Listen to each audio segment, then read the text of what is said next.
2023ஆம் ஆண்டு ஆகஸ்ட் 7 தொடங்கிய Israel Hamas போர் 1.5 ஆண்டுகளாக நீடித்து வருகின்றது.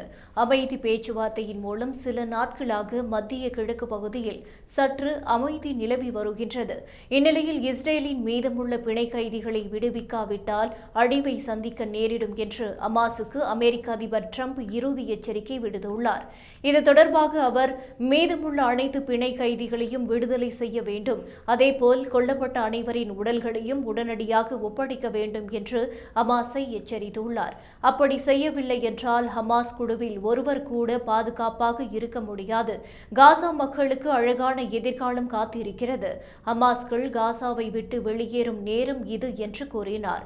இப்போதே பிணை கைதிகளை விடுதலை செய்யுங்கள், இல்லை என்றால் அதற்கான கூலி கொடுக்க நேரிடும் என்றும் இதுதான் உங்களுக்கு இறுதி எச்சரிக்கை என்றும் ட்ரம்ப் எச்சரித்துள்ளார்.